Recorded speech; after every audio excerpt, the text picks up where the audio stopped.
Hi, everyone. Thank you very much for joining. I'm very excited to have this pleasure and honor to facilitate today's session, opening session. My name is Josip Ivanovic. I'm the Information Integrity and Youth Engagement Specialist at the Istanbul Regional Hub.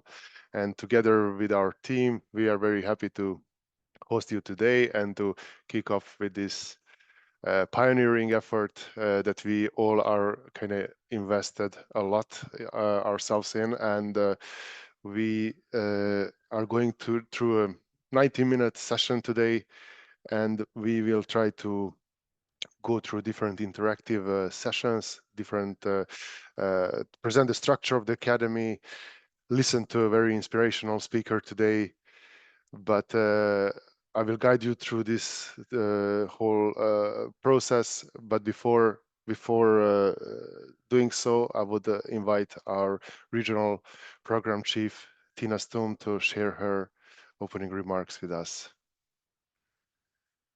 Thank you, Josip, and hi, everyone. A warm welcome from me as well.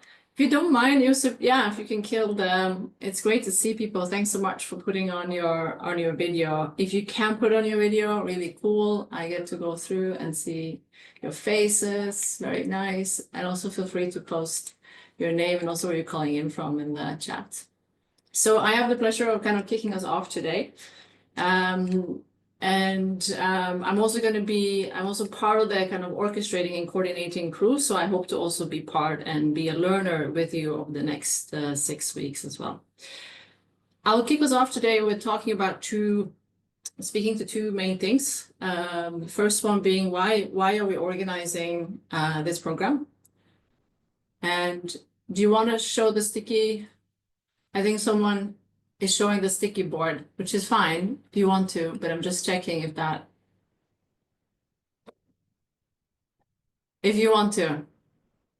No, I'm sorry. I did it my mistake. I'm sorry. No, it's okay. Don't worry. I mean, if you want to share with us, we can all maybe contribute to your No. notes and sticky board. That just made, maybe I should log out and log in again because I don't know how to cancel that. I'm so sorry.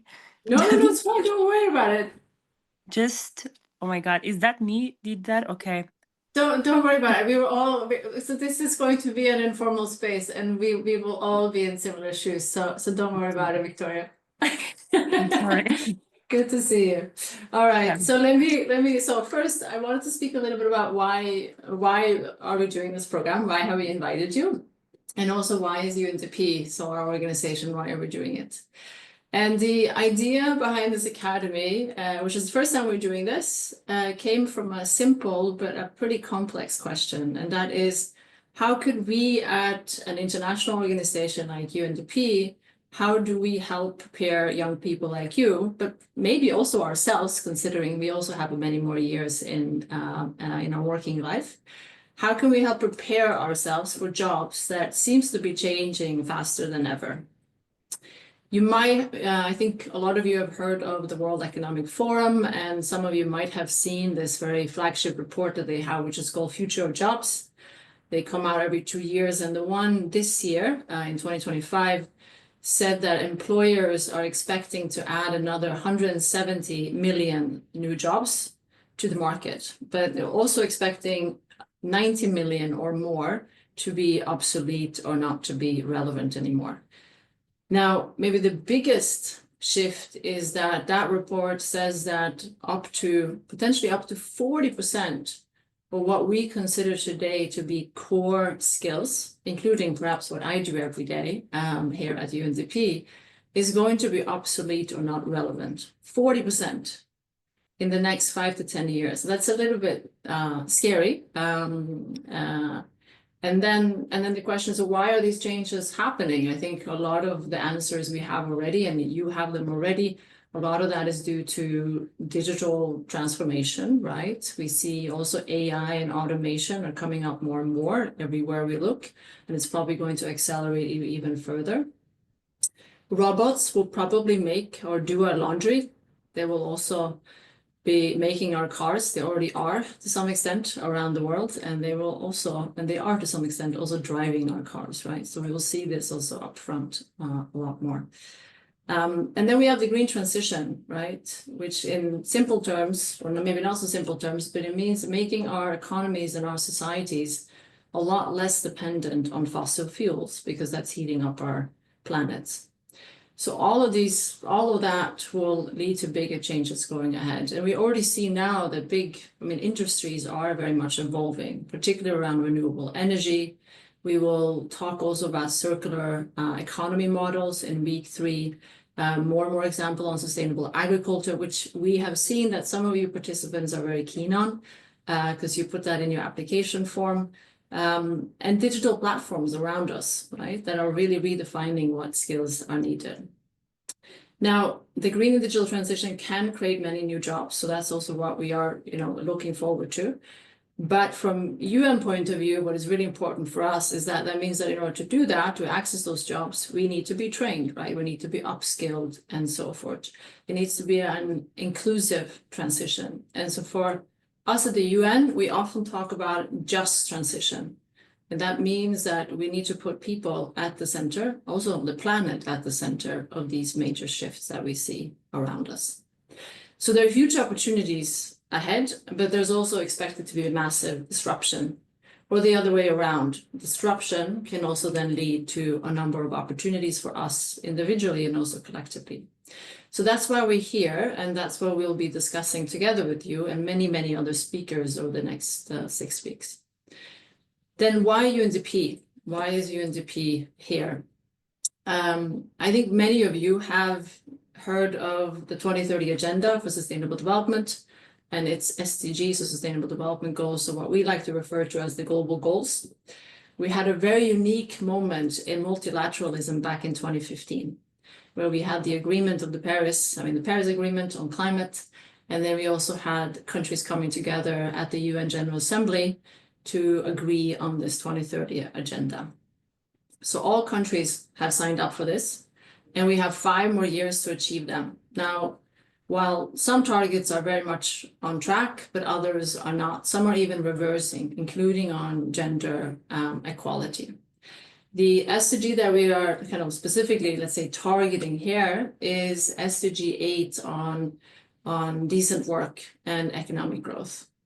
And a sister agency of ours, so ILO, International Labour Organization, have said that their progress on SDG 8 is also uneven. So I think a report from last year said that 2/3 of those SDG 8 targets are off track. So while overall, let's say, unemployment around the world has decreased, youth unemployment remains quite high. In some countries, youth unemployment is 3 times higher than regular unemployment. And then, of course, we also see differences between young women and men, where less women are able to access these jobs as well, particularly as a consequence of these transitions. Now, on top of it, we have something called what we call for structural headwinds. We have the COVID, we have wars, we have global tensions that we see today. I think we all read in the news about conflicts that are persistent, and of course also geopolitical shifts and trade tensions and so forth. Now, all of these, of course, bigger shifts, including on climate and natural disasters and so forth, are slowing and often disrupting the momentum then toward inclusive growth. I also wanted to underline that decent work is not just the responsibility of governments, right? It's also of businesses. They do so much work around upskilling the workforce and beyond. They provide employment and so forth. And that's also why we will have many speakers from the private sector throughout the next couple of weeks as well, to hear from them how they view the future of jobs from their points of view and from their corporations' points of view. So why UNDP? It's because UNDP is the UN development entity. We are 60 years, the UN is 80 years this year, and UNDP has been around also for 60 years, since 1965. There's a few things that we've learned along the way. And our really bread and butter is the SDGs, is the 2030 Agenda. So we work in 170 territories and countries around the world. including in yours, together, not just with governments, but with businesses, civil society organizations, youth organizations, and so forth, in order to help put people and the planet at the center of these transitions that we see around us. Before I hand it over to Joseph, I wanted to just pause a little bit about AI. So that's going to be a topic that we're going to cover. And I'm sure we all are kind of reading about it, exploring the various LLMs and so forth. And I wanted to pause on it because not only because we're going to cover it, but because that is also a focus area of our flagship report. So the UNDP, we have many flagship reports. One of the key ones is called Human Development Report. It's a backstory to that. Happy to talk to you about it some other time. In the 1990s, UNDP came up with terminology, a methodology around how do we measure human development, not just economic growth, but human development. And the topic of our Human Development Report from 2025 is on AI. So we did a lot of surveys also in your countries around how do people perceive AI going forward. And it was really interesting to see that most people believe that AI will increase productivity and create new job opportunities. So overall, it's a very positive attitude towards AI. There's only 1 in 8 fear losing their jobs. So there's a lot of optimism around it. But I want to highlight here, and I think we'll also have opportunity to talk to a lot of speakers and also among ourselves on this. Technology is never neutral, right? So how we design technology and how we use it will very much determine whether it opens up more opportunities for us or it does the other way. It could also deepen the divides that we see in our society. And before we get carried away with AI, we also must remember that we're living in the hottest years on record, right? Our planet is getting hotter and hotter.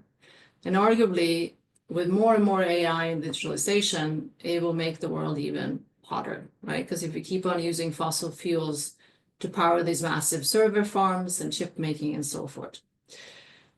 We also are living in what scientists call a 6th mass extinction of biodiversity. Personally, I think that's almost more concerning because we cannot bring animals and plants back in the way that perhaps we can fix, ozone layers and pollutions and whatnot. So this, just to say, as much as we want to frame this as an opportunity, and particularly the green transition and digital transformation as an opportunity for jobs and for our careers going forward, it's also a bit of a existential necessity, right? It's all, at the end of the day, it might be a little harsh, but it's also about our survival as species. So the challenge for us and for you as well, is to connect them these green and digital transition in ways that help humanity really thrive, right, without destroying the planet. So how do we connect these opportunities with addressing some of these really sticky and problematic and complex challenges that we have? So I'll ask you, as we go through the thematics and the speakers, to help us keep that bigger frame in mind. Because that's really what the Academy is about. It's not just about preparing us for the jobs that may exist, but equipping us with the skills and maybe even tools and mindsets to shape which jobs will exist, right? Because we will be part of shaping those jobs. You will be part of shaping those jobs going forward as well. So I personally think that means we need to do less business as usual. I don't think we need to do more of the same always. Human development is about imagination, collective imagination. It's about what we think is possible for us. So mindset is really key, and mindset we will also be touching upon actually at our last, as we wrap up the Academy. Yeah, so I think we need new visions. You need to help us with those visions. I guess bold, but small but bold step in that direction. And I think the worst thing that we can do going forward and also within our Academy is to be indifferent. So just ask you, my last ask is, don't be indifferent, have an opinion, show that you care, because I think indifference is really the enemy to that imagination that we need to go forward. So once again, welcome to this Academy. We are super excited to be on this learning journey with you. Our role at UNDP here, and we have many colleagues, so you will also be able to engage with over the next couple of weeks. Our role is to steer and orchestrate, but we all have, and you in particular, have a key role in making this a success. So please be open, use the tools that we have available, don't be shy, share your thoughts and really make the most out of it. So let's begin, and over to you, Josip. Thank you so much, Tina. Yeah, I think this was a very nice, very serious ending. And as much as we like to do cheerful and nice events, we should always keep in mind that the topics we are dealing with are really of existential importance. So as now we are slowly diving into this kind of complex undertaking or journey, I would like to ask for your patience and to kind of let it unfold and to understand and see your role in this whole process. So I'm sure we will soon get there, and everybody will kind of understood the angle or the contribution that they can provide to this process. So as you are all probably aware already, we emphasize this fact several times in during the application process and the weeks leading up to this event. There are 18 countries and territories represented across our region, with around 200 people who were selected for this academy.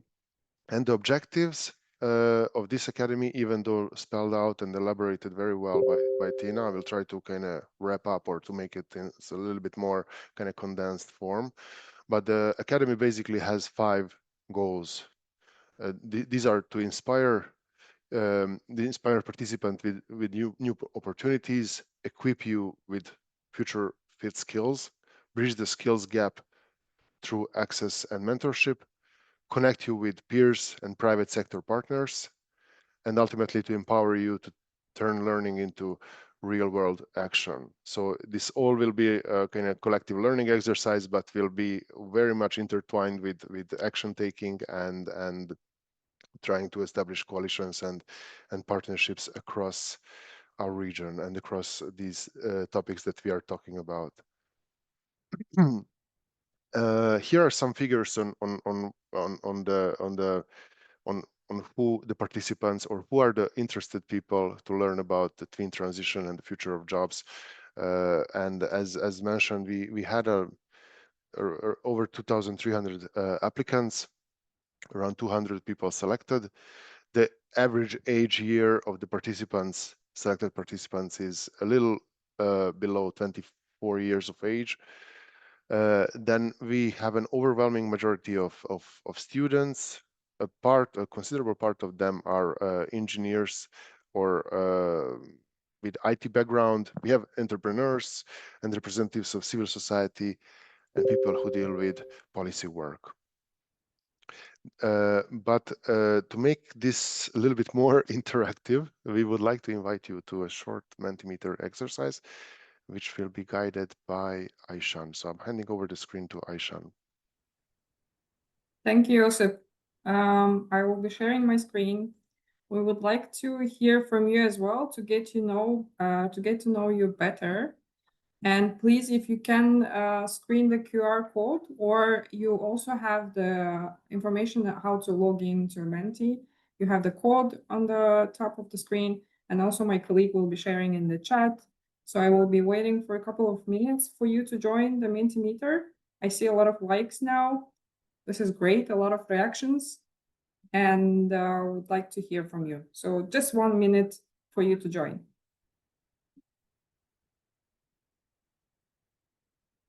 Great. Over 70 people, we're 150 people in the call. So let's all be in the space.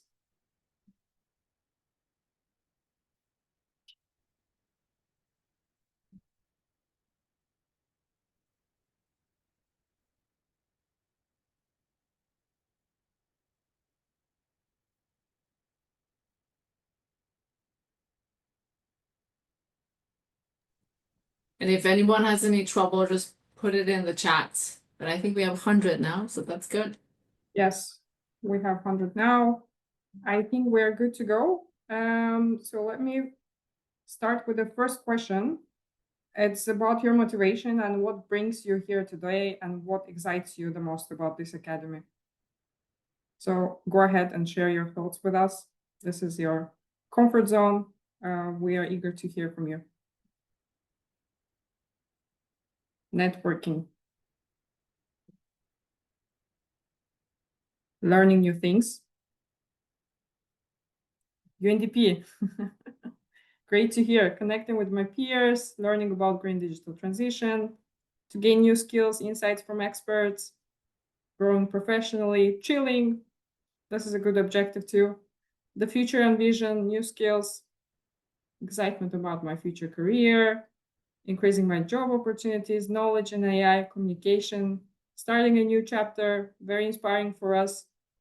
People, upskilling, learn about sustainability, growing professionally, being wiser, learning new things, networking, future fit skills, want to get a job in the UN, excited to connect with my peers, gathering with an international group as well, developing entrepreneurial skills. Hello world, I want to get a job at UN, learning more, understanding the employment aspects. Great, we have a lot of insights from here. And I think you're at the right space at the right time, seeing your responses now. So I will be moving slowly to the next question. We're curious, what would be your ideal job 5 to 10 years from now?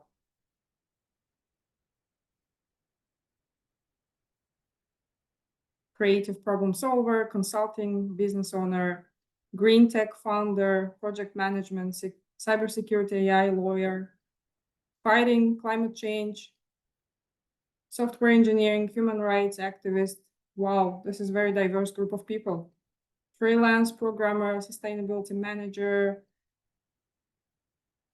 work from home in project management, political consultancy, renewable energy, peace resolution, green hospital founder, manager, analyst, urban research.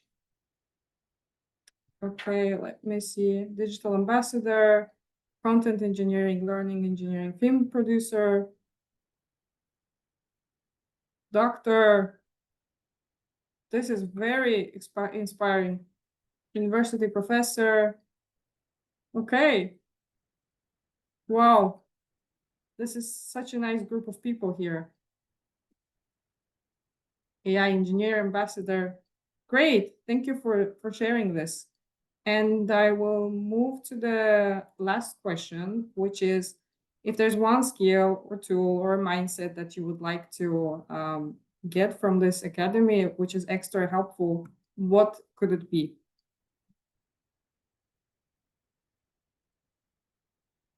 Adaptability, open-mindedness, critical thinking, acceptance, thinking outside the box, resilience, flexibility, creativity, forecasting, team working, clear vision, programming, upskilling, creative solving, knowing lots of languages and programming, applying AI skills, curiosity, system analytical thinking, SDGs, conflict resolution, foresight research, very interesting. Future thinking, AI learning, being able to learn fast and adjust to new challenges, innovating digital thinking, strategy, surviving in job marketplace of such fast changes. Yes, unfortunately, yes. AI-powered ecological modeling tools, knowledge of possibilities, very cool. I think I'm super happy for these responses. I will stop sharing my screen. Thank you for sharing, and I'm sorry if I missed your responses, but I think this is a great picture for us, and I think we have a great group. So we're looking forward to the next sessions. We hope it will be very productive for you as well. Over to Joseph.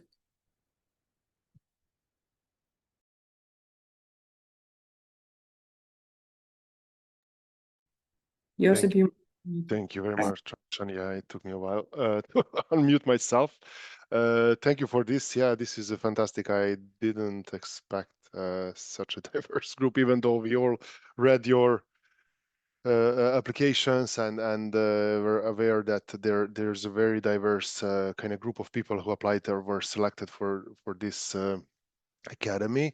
But this exercise reminded me that we will all learn from each other. So I like what's going on in the chat box, and that how much kind of self-organizing potential and willpower you all have, or most of you have.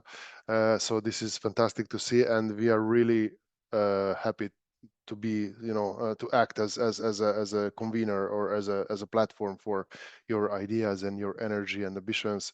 So this is really nice to see.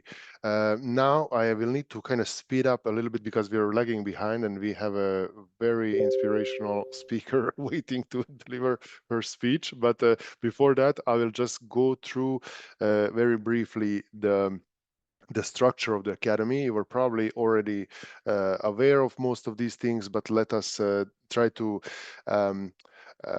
reflect briefly on how robust this body of data or conceptions that we want to present or discuss here is how robust it is. So week one, we just kind of course started with week one. We will explore how digitalization and green transformation are reshaping economies and job markets, and there will be some of the kind of role of UNDP. And as you will dive into the self-paced learning, I will come back to this later, but you'll see that there are a lot of additional sources and a lot of information that are organized in a way that it's easy to digest, bite-sized pieces of information, kind of, and something that will hopefully be equally engaging for complete beginners, but also those people who are more advanced in their fields. So this is the idea behind this peer-to-peer learning.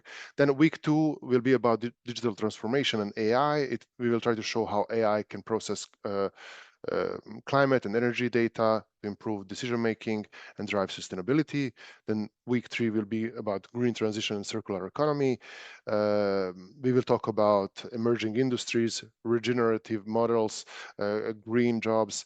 We will try to highlight how circular economy principles create new jobs and how sustainable business models can be scaled up.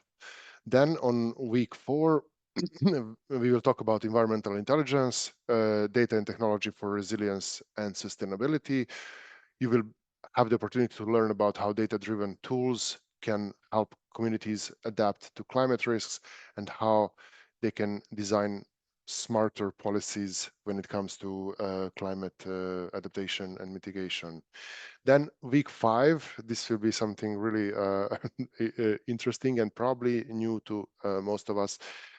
We will try to reflect and discuss in detail career insights, skills and sustainability, the role of the Chief Sustainability Officer, and the responsibility that businesses have and the way they are kind of trying to fulfill this responsibility when it comes to sustainability and kind of respect and promotion of SDGs.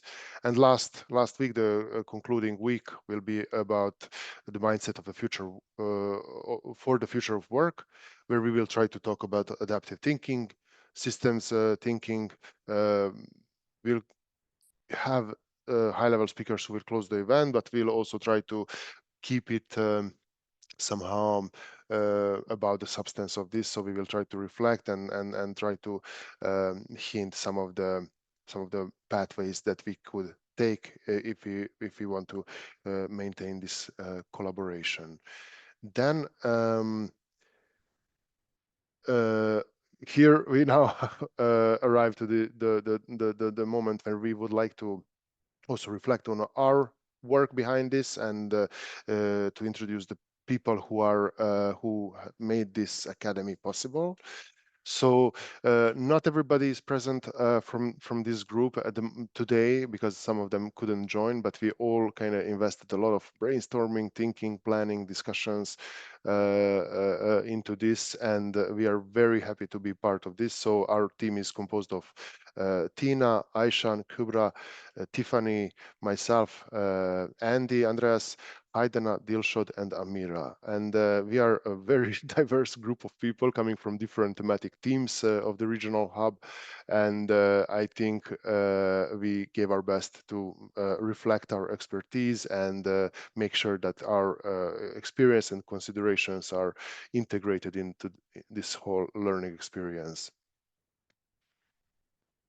And now also something that we might have presented earlier, but it's nonetheless super important kind of part of the learning experience to make it constructive, respectful, and easy, to make it easier for everyone to participate. So as we already insisted on a couple of places, please use your full kind of first name and last name on Zoom, because we're tracking your attendance and we want to know who is here. And we often had kind of issues with this and difficulties kind of understanding who is attending our sessions.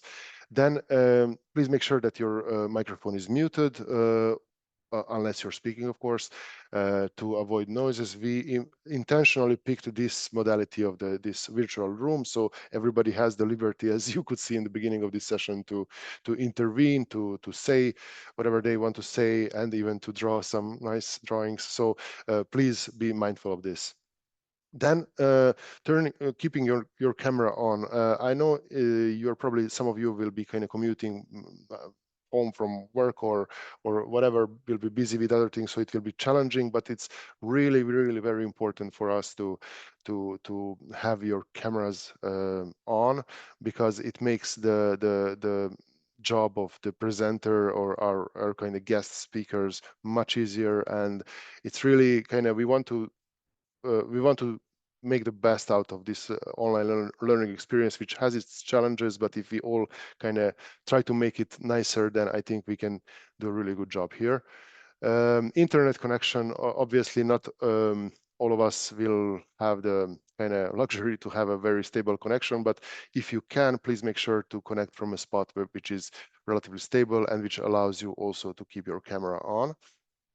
Then, as already mentioned several times, try to be present. It's also, we understand that it's challenging, that it has its limitation, this modality, but still, if you are present, and some of you are very kind of engaged, we can really make this super useful and interesting for all of us. If you want to take the floor, please raise your hand. We will have this opportunity even during this session. It won't be only me speaking all the time. And also use the chat for questions if you want to make sure that your question is not lost, so that we can record it and come back to it. We unfortunately or unfortunately, we need to stick to one language, so please use only English. We understand that there are a lot of situations, especially in the breakout rooms, where we could use some other languages, but at the same time we need to make sure that nobody is excluded. So please, let's try to stick to English. And of course, needless to say, let's try to stay respectful and constructive. So when we engage in discussions, let's try not to kind of convince the other participants that their point of view is wrong, but rather to try to add to it, and to try to just share our own views without necessarily trying to convince others of them. And I think in that way we will have a very kind of productive and positive learning environment. And then now moving on, I think this is the last slide before giving the floor to our speaker. We have a couple of channels that will be used to make this experience more interactive. Large number of you, so most of you, vast majority of you, I think already joined the Telegram channel and group. Those who missed to do it, please do it if you can. There is a QR code on the screen that you can scan. This group is good to kind of have a structured discussion and conversation and a good record of the topics that we are going to discuss. Then we will have a breakout room. I will not spend time now on this because we are going to test breakout rooms towards the end of this session. So I'm moving on to the next slide, which is finally the most interesting part of today's session.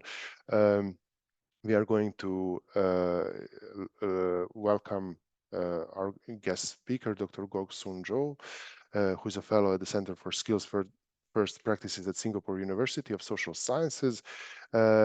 And after her opening remark, after her remarks, keynote remarks, we are going to have a Q&A session. So please think of your questions, prepare your questions, and then once Dr. Gog Soon Joo is finished with her presentation, the floor will be yours and you will be able to raise your questions.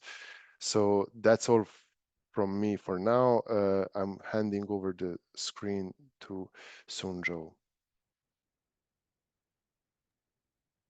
Hi, good afternoon. I assume it's good afternoon over there. I'm from Singapore. It is 10:30 p.m. at night here. I'm honored to be the first speakers to join all of you, and I'm very inspired by Tina's opening remark. Whatever she's going to say, you'll hear me repeating a lot of part of it. She's right that all of you are very privileged because you are the future leaders, and I'm so glad to see all of you are so ambitious in what you want to be just now during the poll. So let me quickly share my screen, and I hope to do a quick sharing so that we have more time to more time for Q&A. Okay. Can you see my screen?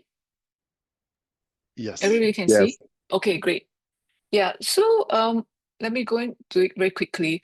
When I was planning what to say with Tina and Josip, we were wondering whether the youth across the world are anxious about the jobs of tomorrow.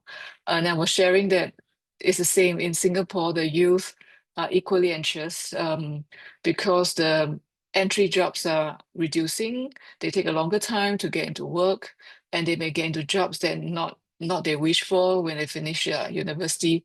So I hope my presentation and sharing from what I've seen over the last 20 years in the workforce development role in Singapore government, I can assure you and hopefully make you more hopeful about the future. Okay. So very quickly, I'm a mother of two. One of my son is currently studying in Germany. He was a machine learning engineer. My older son is still working. He's a software engineer. So that's that's my private life. And currently I'm a fellow at the Center for Skillsfuture Practices at the Singapore University of Social Sciences Institute for Adult Learning. And I'm also concurrently the Chief Skills Officer at SkillsFuture Singapore. So if you have not been to Singapore, I hope you can come by and visit. We are one of the most competitive economy, the fifth most innovative economy in the current context. So okay, let's very quickly go into so-called the transitions. The twin transition has been talked about for a long while. Some region or some economies see it as a threat because it is disrupting the current existing operations, the life and the career of people. While another group of economies see that as a future opportunity that we must seize very quickly. How we see it will depends on the political context, whether the local citizens have a trust in the government, whether they have the businesses are bringing along the change that will benefit the people. So it is quite a complex issue. It's not an easy answer, as I think Tina alluded to earlier on. There are a lot of trade-off. But I truly believe in what UNDP trying to say is always all transitions are beneficial, but we must make sure people, businesses, environment can benefit from the change. So I'm on the camp of it is an opportunity and it's not a threat. In fact, we should take advantage of AI, take advantage of technology, take advantage of all these opportunities to grow forward so that there are new jobs can be created. Yeah, earlier on, Tina talked about the SDG goals. That I think that is a very good reference point. I want to highlight another part of it's called the 15 global challenges. There are many versions of it. There can be 10 humanities greatest challenges. What I'm trying to highlight these challenges and also UNDP is because if we focus on solving humanities challenges, that's where innovation is required. That's where opportunity are. So instead of looking for the next job, my advice is really focus on one specific area of issues that most resonate with you. And then you can dive deep into the area, be it energy, or let's say it is about education and learning today. There are a lot of issues yet to be solved. Like I just came back from Zimbabwe. I can see that the kind of the schools there versus the school in Singapore, they are totally different, but the students are equally passionate about learning. With limited resources, they are trying to do their best. The teachers are trying to do their best. So there's a lot of opportunity for us to think about solving humanities challenges and looking at the passions of solving the issues will open door to variety of opportunity instead of focusing on I just want to get into a job. I think it's not the job, but it's what is the issue you're trying to solve. I think that will give you the kind of directions moving forward because there are abundance of opportunity. You can be entrepreneur, you can be a politician, you can be an advocate, you can be a scientist in all these areas try to solve the problem. Yeah, they want to come and share two particular slides. Some of you may be quite familiar. On the left is Kondrativ is a economic historian, and I took one of his chart, and to show that throughout our humanity, there's a lot of wave of change, and every wave of change lead to better life. And the wave of change is actually brought on by people who dare to dream and innovate and find new solutions. So of course, earlier on, you can take a look and say that perhaps it was the inventions of the electricity, the invention of the establishment of the railway. All this has created infrastructures that's possible for the economy to prosper. And then the innovation intensified. Why the innovation intensified? Because more and more people has education. And today, with internet and AI world, knowledge is abundant. It is democratized. All of us can get access to knowledge anytime, anywhere, if we have internet. So the innovation will intensify because more people can get involved. You no longer want Thomas Edison who created the light bulbs and electricity, but many people, a lot more people can go into the bandwagon of innovations. And I highlight the key message is it is driven by those who desire to solve current pain point and create better value. And along the way, of course, be it electric vehicle, autonomous vehicle, as all these new products and services come to the market, the old job and skills will change. It will definitely change. And we already can see that maybe one day we really have no drivers. We don't need the drivers to drive the car or drive the bus, but there will be new jobs created. And I'm very hopeful that it will always be. And if you on the right, the chart on the right is a stock market, S&P 500. And interestingly, when we see sometime we see that the economic going to depressions, there is a dip. But in the long term, it is always growth.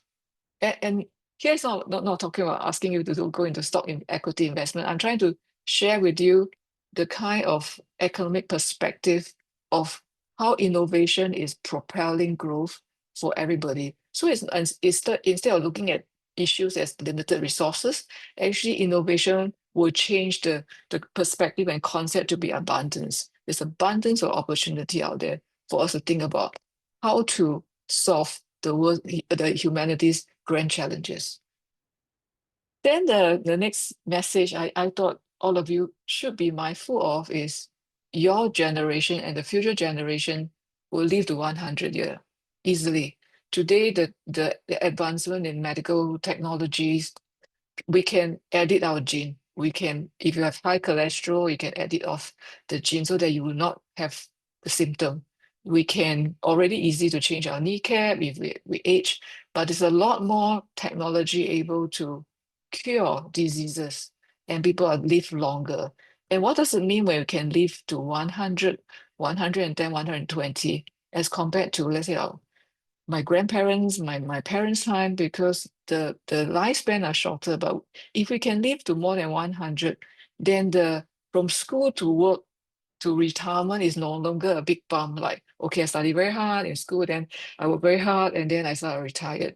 It will be, we like it or not, it will be a more bumpy road ahead. When I say bumpy, means we from time to time we may enter the workforce, we may exit the workforce because it may be involuntary retrenchment or economic downturn. We'll be get out of workforce, or sometimes it'll be voluntary. We want to go back to school to do a sabbatical. We want to go and study, go further educations, or we decide to just detour and we want to set up a business and social enterprise to try different things. And sometimes it may be family needs. We have carers role now, we may need to get out work for a short while. So they will be really up and down, that from productive, going back to not productive means you're not working, maybe you're studying, to go back up again. So it'll be a long haul journey of a zigzag. And these career transitions, it'll be a common phenomenon, very common. That means you'll be changing job, moving in and out of careers, and learning. I want to emphasize this, learning career will parallel working career. So the learning will never end. And in fact, we have to assume the identity of a learning workforce or learning workers. And how are futures of work changing today? It's already here. I can share with you. I've seen some organizations is already thinking of behaving like creative industry, where when they have a show, they will audit the crews to come along, the actor, actress, the music, the sound technicians. But then when the show is over, they disband and then they will wait for the next show. So I think organizations have started looking into how to be more nimble and agile instead of very hierarchical structures. I have seen recently an organization just reduce their senior management from 500 to 150, and they flatten the whole structure from 5 layers to 3 layers because they believe that they can do so with less people, reducing costs by leveraging on technology, by leveraging on knowledge that is accumulated. So expect flatter organizations, more team and project instead of division and department. Currently, the job role will still be, all of you mentioned the job role like doctor, nurses, politicians. Yeah, job will still have a job role, but within organizations, you will see that the job started to evolve fairly quickly. We did a study in Singapore. All job has changed over the last 5 years. About 57% of the jobs changed drastically, and the remaining for 43% has some form of change, not very drastic. But this also depends on how fast businesses evolve and change their operating model, business model, or the deployment of technology. The faster they do so, the faster the change in job. So even if you go into a company, you may be recruited as a job role one, maybe 3 months down the road, they may change the job requirement. So this is what we are seeing fairly quickly. And managers' role are no longer managing people. They are actually project sponsor. They are managing more projects. A career, as we mentioned, is very open and transparent. People should be able to move around within organizations, across workplaces. Space where you work. I think some of you mentioned work from home. Yeah, Sometimes work from home is a double-edged sword, because if you can work from home means people from overseas can also take your job. So I think you still have to be quite mindful of what we mean by working from home. But these are real, actually happening already. It's not about the future. A reward system is about performance. It's how kind of outcome can you deliver? It is quite important. So culture is also changing very rapidly. More of collective, shared value and shared visions. Yeah, I want to come to skill set. I think some of you have mentioned quite a few things. We completed a study, the report we published on 10 October, about workplaces that are very intensive in innovations. And we asked what kind of skills would this kind of workplace value? And what they value is collaborations. How to collaborate with others, because we can never be a lone hero to solve the problem. It's always teamwork, so collaboration is very key. Collaboration across people from different stakeholders, people who like, people who don't like, different discipline of study, and how to influence people to want to work together is very key. And of course, the other part is about creative problem solving. How do you spot and identify problems before able to solving it? If you look at these 16 skills that are listed here, in Singapore, we call it critical core skills. So there are 3 bundles. One is cognitive thinking skills, which is all the critical thinking, problem solving, sense making. The other part is actually about individual self-management. And then the 6 is about how we work with people together.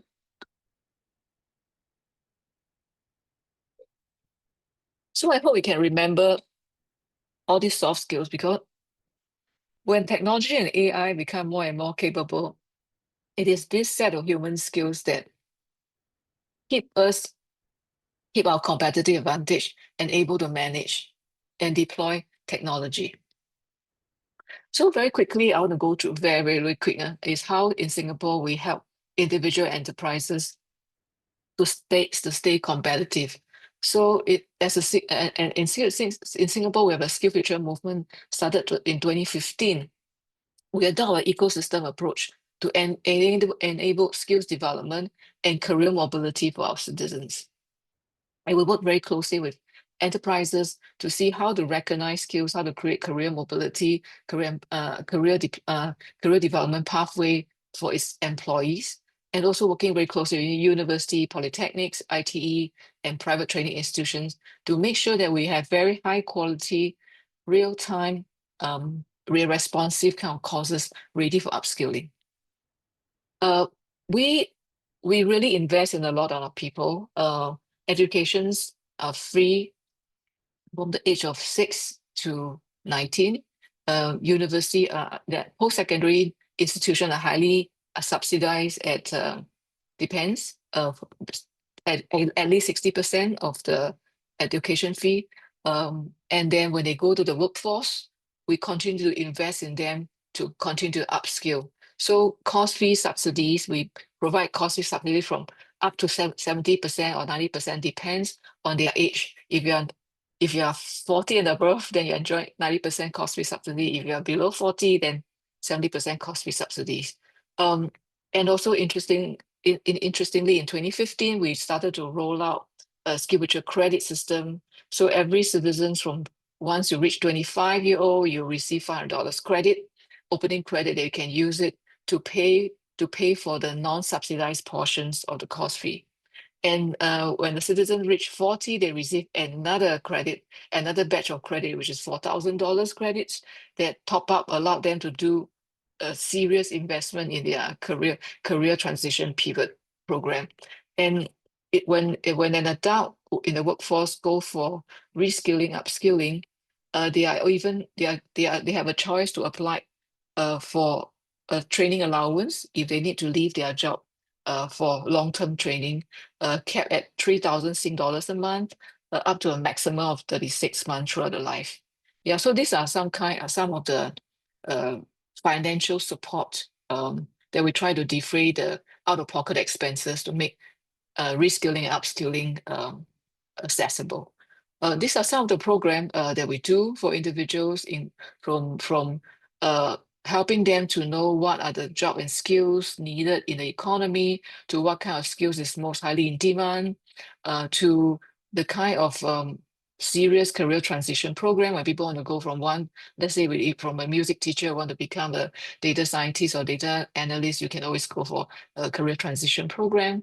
And before anybody can make any decisions, they can always go for an online portal to check it out, or they can engage in one-on-one career advisory services to discuss with them. And we have an online portal that they can look up for latest informations and the latest courses they can go for. For enterprises, we think that's very important to make sure that employers know how to develop the skills of their workforce. So we also give small medium enterprises $10,000 credit so they can spend on non-funded portions of the course fee. We also help them to have pipeline of future workforce joining them so they can deploy work-study program, and we also have dedicated portal for them so they can look at information on what skills needed, and also help them develop their in-company workplace training capability. January this year, we launched a dedicated job skills portal. The data is updated on a quarterly basis so that at any one time, the citizens and enterprises and university and polytechnic will know that what kind of job and skills are in demand, what is trending, and what kind of, so that we'll make sure that the demand and supply of the skills and the workforce are closer. We can never close a skill, but I say closer met. This is a very fast and quick view of how SkillsFuture Singapore as a national skill authority go about from identifications to disseminations to activating training and then to monitor the outcome. We do this all the time with employer, with trade association and chambers, with various respective sector agency. Yeah, so I think that's all from me. Very quick. I will stop sharing, and you may have questions for me. I welcome any questions. Thank you so much, Soon Joo. This was amazing. I would invite the participants to raise their hands if they want to pose a question. But before they do so, or we already have, okay. Sevara, please take the floor, unmute yourself. Thank you for giving me an opportunity to speak. So it was an incredible lecture. I believe that Singapore is truly one of the countries that lead by example. As it was mentioned during the lecture, so there are going to be more employees who are multidisciplinary, capable and adaptable. But what is the role of system analysis? Will this role be taken by AI as any other analytical jobs? Yeah, thanks for the question, Sabara. In Singapore, the government's position is we will embrace AI. We are not going to fight it. We're going to make sure we will win the everyday citizen AI war from other countries, because if everybody can use AI at work from their work, then we expect the productivity to be increased. There may be some disruption at the beginning, so we roll out a lot of the AI capable and enabled courses from the basic, intermediate to advanced, and we have an AI strategy to develop AI across all the various industry, including education and training, how to deploy AI to help training to be more effective. So I think similarly for the green transitions, we will always be looking into what are the area of green that we want to quickly capture first so that we can immediately create jobs and anticipate what's to come. So for example, in green, we have decided we want to do carbon trading. We want to do carbon capture. So because of this carbon trading and carbon capture, we are able to create courses in the university to say that, hey, or research institution to say we need this capability very quickly. More recently, we know that originally we thought our country is too small, we cannot have a nuclear plant. But because now technology has enhanced, nuclear technology, the size has shrunk, and we have just recently set up a nuclear research institute.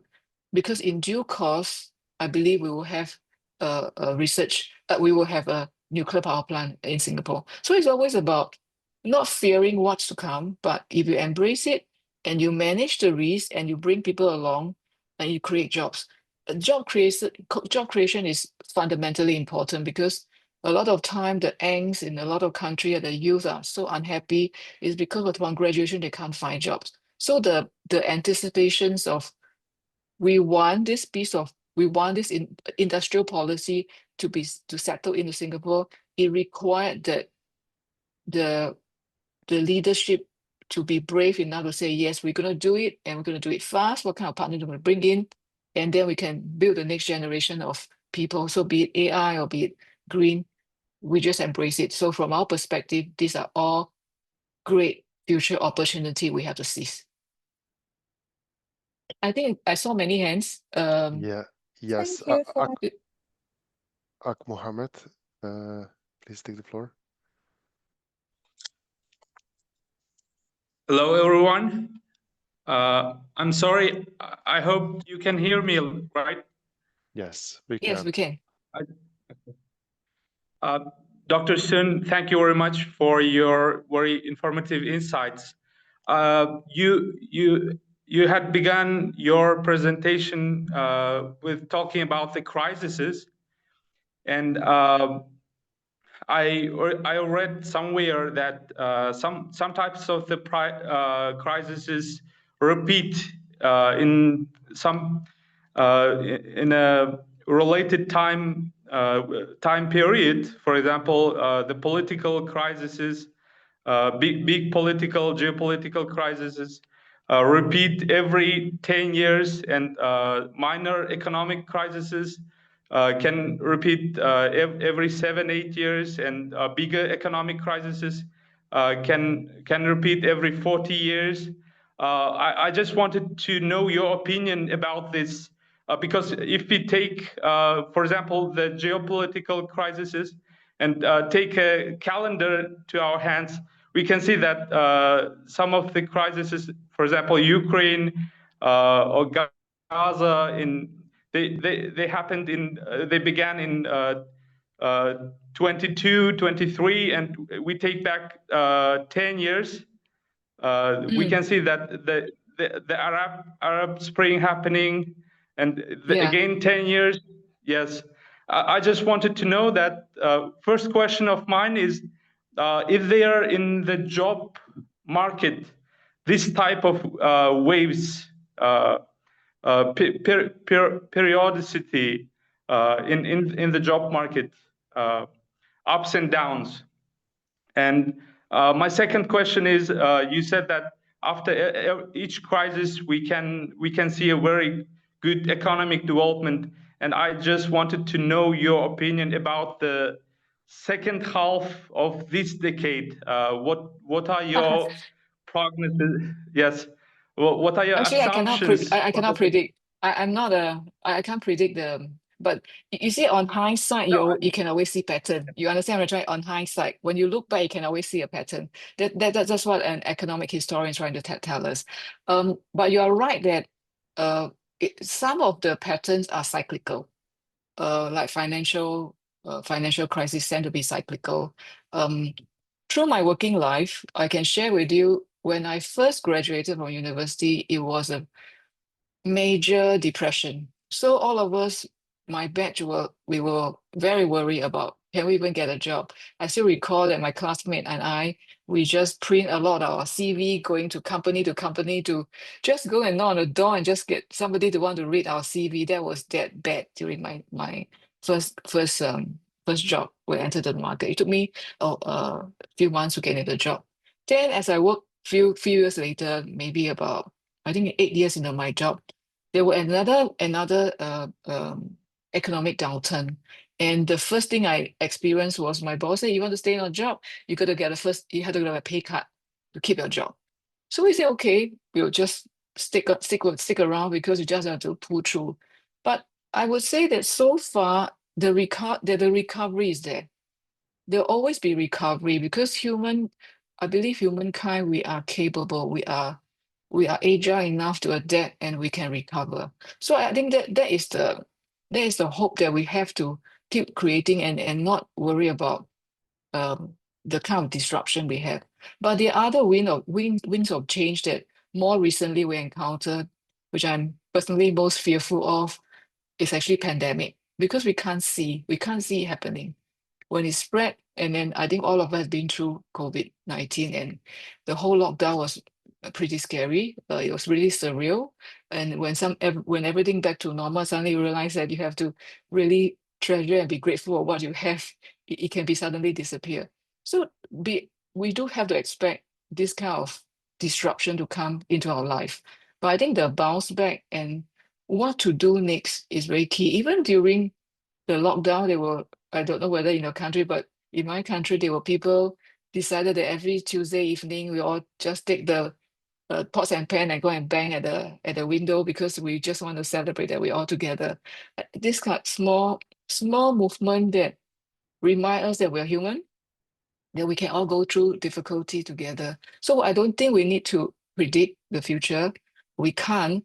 But I like what Tina say and what the statement on the slide talk about. All of you are future shaper. Actually, future is in your hand, and you have to be one of the innovators to innovate, to make things better. Whether you're politicians, whether you're scientists, whether you're architect, whether you're data scientist, always try about what kind of solution you can create, because you will be those that will make the next wave of change in the whole economic history, So I'm hopeful. So don't look at the dark side. Look at the brighter side. I'm very hopeful. Yeah, and honestly, I can't predict anything. Yeah. Thank you very much for these great questions. Now, before I hand the floor to Andre for his question, I would just like to ask you to keep the questions very concise, because we have lined up several questions, so to make sure that everybody has the chance to pose their question. Over to you, Andre. Okay, I wanted to ask a quick question because of the reliance on the AI that we are kind of planning on.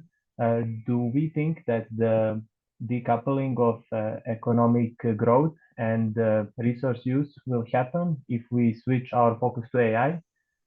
Maybe I'll just keep my question there, not to give more reasoning.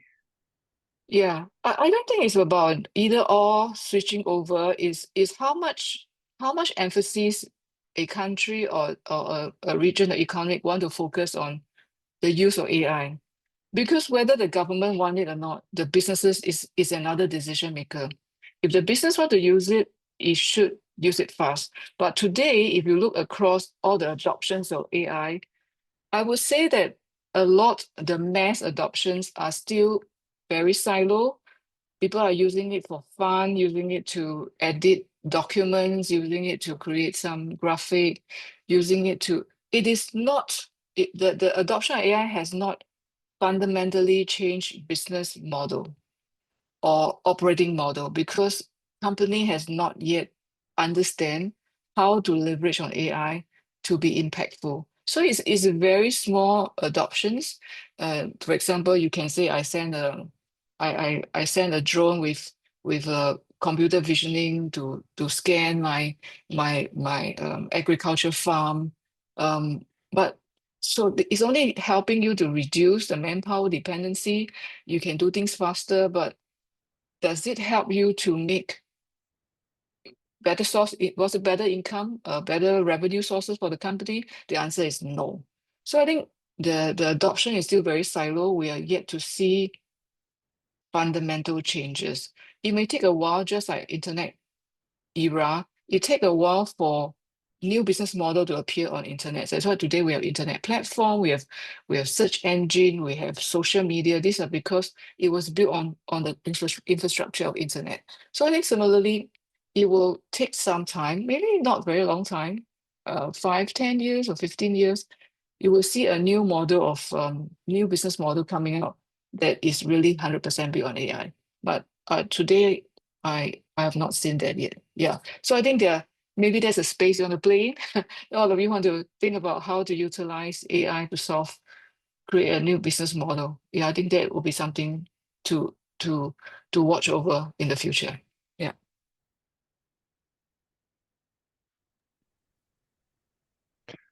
Thank you so much. Now I have a question from the chat. Yana Ivanova, do you want to maybe come in to ask this question, or if not, Hi, can you hear me? Yes, we can hear you. Thank you. Yes. Yes. So my question is, what do you think are the main barriers to adapting something like SkillsFuture in other countries? Since I come in Macedonia, I come from Macedonia, we don't really have something structured like this. Usually, it mostly depends on the private sector or NGOs. So I would like to learn more regarding this. Yeah, thanks for your interest in SkillsFuture. I think Singapore is a very unique country because we're very small. We sit 1 degree above equator and at Southeast Asia, 600, about 700 kilometers square. We can drive from coast to coast maybe in half an hour, in 25, 30 minutes. So it's a very small country with 6.11 million people, and the political history has kind of facilitated that the government will play a central role in coordinating a lot of things. I say a lot of things. And the private sector, of course, they do their own, but the government tend to coordinate a lot of things. So the whole SkillsFuture movement is a government coordinated activities. And the philosophy is very simple. We have no resources, no natural resources. The only precious resources is our people. So we invest heavily in every single citizens, from young all the way to as long as they can live, from education to learning to health, you name it, we invest in everybody. Because for a country to prosper, the citizens must be well. And that philosophy has anchored into many aspects, from education to training to, like I mentioned, to health. We really care about how to build an inclusive society where citizens can see that, yes, I have an income growth, I can own my house, I can build my family, and my children will be better. My next generation, my children will be better than me. So I think that is the kind of a social construct we have very uniquely in Singapore, that I find that I cannot say that it is replicable overseas. Yeah, but you're welcome to come by and have a look. Most Thank you happy so to host you. much. Yeah, thank you so much. I mean, I come from a pretty small country in the Balkans, so something like this, to hear about it, it sounds very innovative, and I think it can be even implemented here. So thank you so much for sharing all this with us. Thank you, Yana, for this. Yes, I think all these things kind of trickle down in some unique way in our context, but it's very good to know what is out there and what can be achieved. Now, before giving the floor to Dilber, Dorothea had her question and agreed to kind of pose herself. So over to you, Dorothea. Hi, I hope you can hear me. Yes, we can. Great. I would like to shortly introduce myself. My name is Dorothea. I come from Macedonia. I'm currently a student. And while hearing you speak, a very inspiring speech, I wrote a question. So my question is, in many regions, the green and digital transitions are happening at different speeds. So from your Yeah. experience, what's the best way to avoid like a skills gap where workers are prepared for one transition but like left behind in another?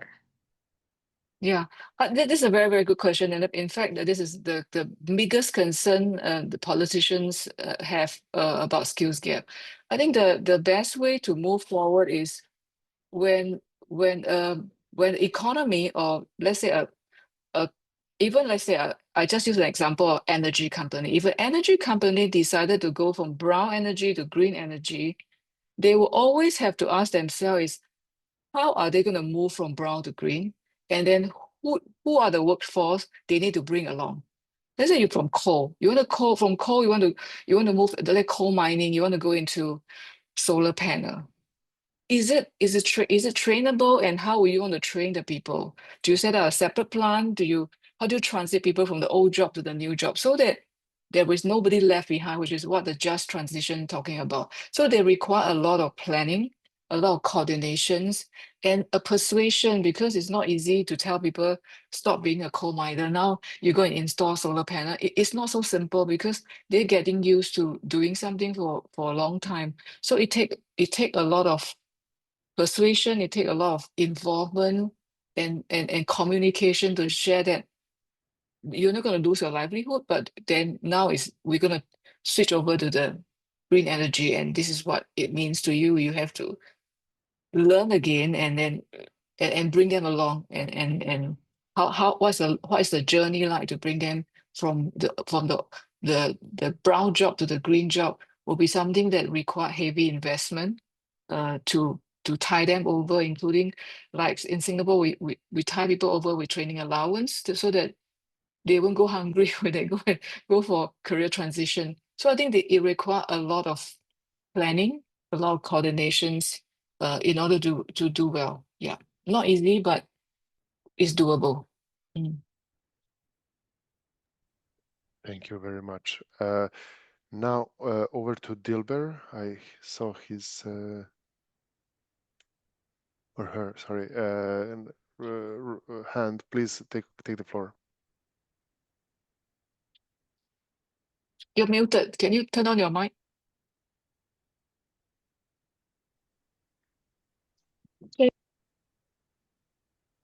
That's good.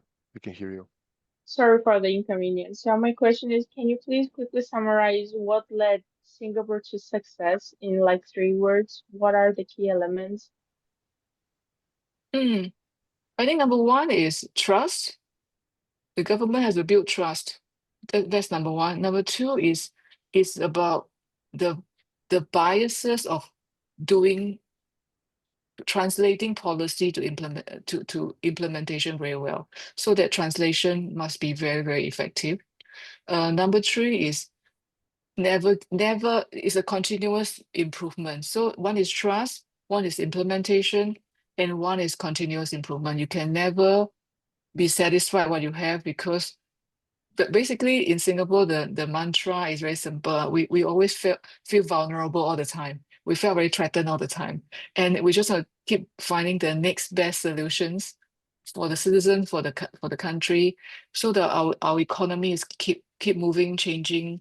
From low cost manufacturing to advanced manufacturing is what we want. From what kind of pharmaceuticals, and next thing we know that we cannot have, maybe we can't sustain oil refinery, and what is the next best thing for Singapore? So it's always looking at the next best thing. So I think these 3 points. Thanks so much. I appreciate it. Thank you so much. Now we have 2 more questions. First Rovshin and then Daria. Rovshin, over to Hi you. all, thank you for the presentation. Yes, I had a question related to the AI adoption in different countries and the level of its changing the economic, and so different countries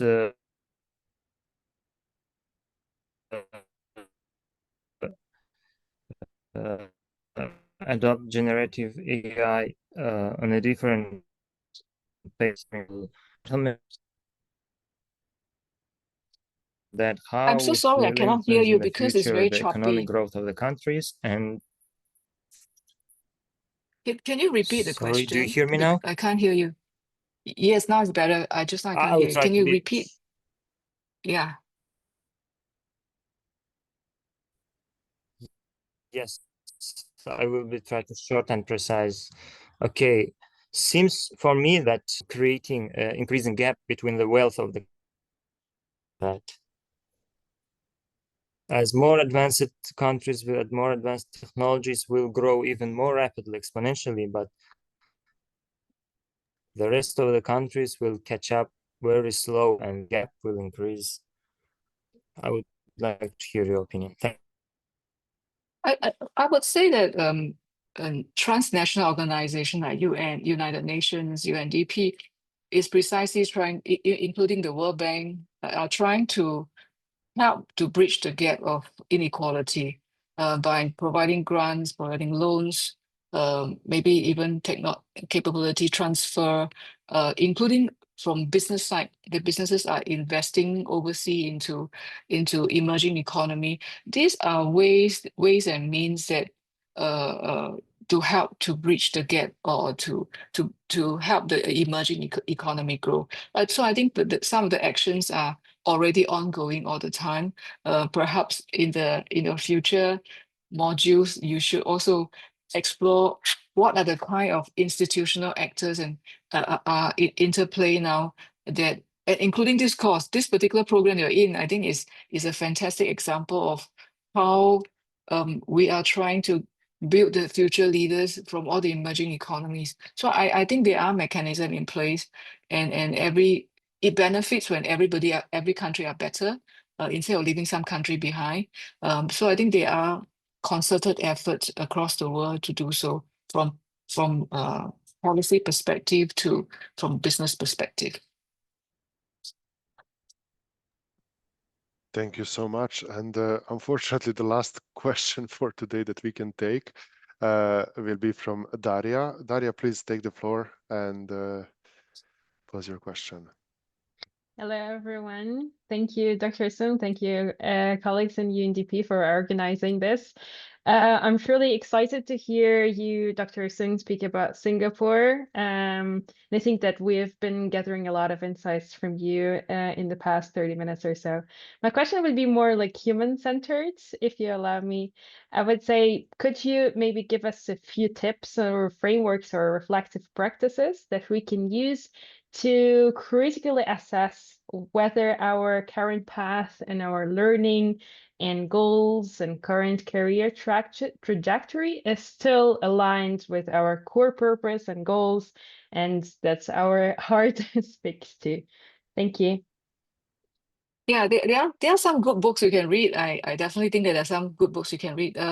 One of the books that I highly recommend, which is very easy to read, it is used by Stanford University for their undergraduate program. It's called Designing Your Life.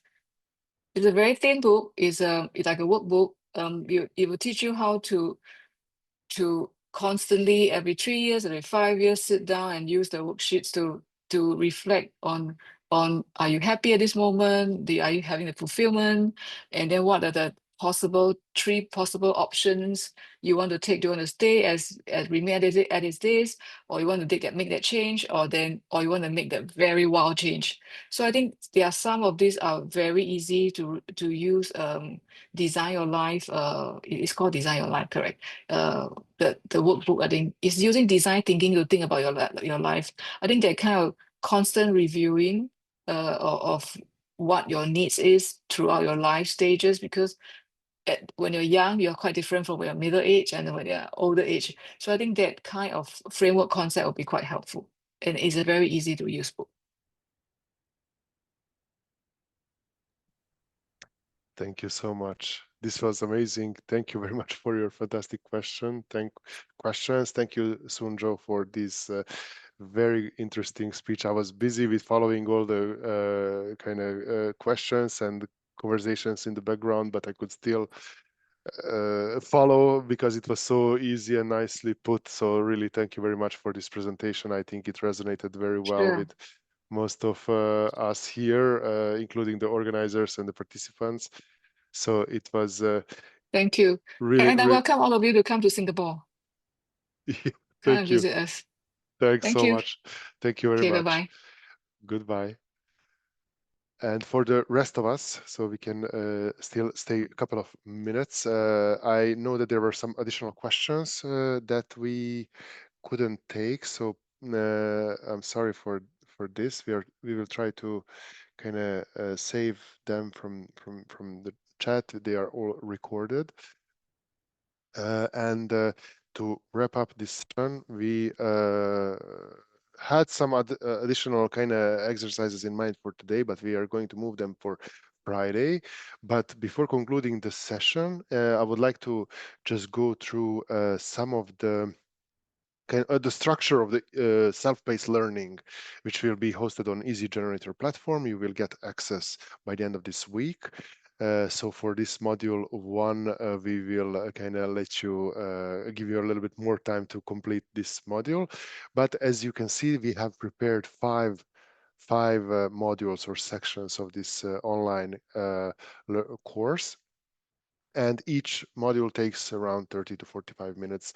And the good thing about them is they're really kind of engaging and easy to follow, but still contain a wealth of resources. And if somebody wants to dig deeper, then there are kind of very interesting resources included there, reflected in the course. So you will then have the opportunity to learn and dive deeper into these topics. So we will have in total 5 topics, including the introductory one on what is twin transition and what UNDP is doing in this area. This will be announced, as I said, tomorrow or maybe on Friday, but you will all be kind of notified, obviously. Then module number 2 will be about digital and AI. As I said, it will mirror the topics of the weekly themes of each week or each of the 6 weeks, with an exception of week 3, yes, if I'm correct, where we will do some kind of a campaign together. But yeah, the idea is to complete this. This is mandatory, so you will your kind of progress here will be tracked through our platform, and you will, in order to get your certificates, you will need to complete all 5 modules, and you will also need, I forgot to mention, you will need also to attend at least 70% of these sessions. We raised the bar a little bit because initially when we announced this academy, we had a little bit lower threshold, but now given the high interest and the work we invested in this, we would like to kind of expect more regular attendance and completion of these self-paced learning modules. And then last but not the least, we want to announce our Friday session, which is coming up on Friday or at the same time as today's session, so 5 p.m. Istanbul time. And we are going to be more interactive right from the beginning. We are going to have breakout rooms. We are going to listen to very short presentations by 2 leading experts, one in green energy transition, the other one more in digital transformation, an AI entrepreneur. And the idea will be to try to organize the discussion right from the beginning, so that we can take questions, that we can divide the group in breakout rooms, so that more of you can raise your questions and express your comments and thinking about this. So I think it will be a very nice little session. And now, before we conclude and say goodbye, I would like to ask whether any of my colleagues have any kind of comment that if we need to share, if we missed to share something, please come in. Josip, maybe I can just come in to Yes, give please. up. We have shared all the calendar invites for the core sessions that are due to take place on Wednesdays. But tomorrow you will be receiving additional links from my side. And apologies for the wave of calendar invites that will come your way. We just want to let you know that's that's normal. It's just that it will be sent for every individual week, because some of the times and the dates are different from the Wednesday one. So that's the only one so far from my side. Thank you very much, Kubra. Okay, but with that said, then we arrived to the end of today's session. I'm proud of ourselves to be very punctual. Thank you, everyone, for joining this this session and to be part of this pioneering cohort of this regional academy. We wish you a nice rest of the day and looking forward to our Friday session. Thank you all. Goodbye. Goodbye. Bye. Thank you. Bye. Goodbye. Bye. Bye.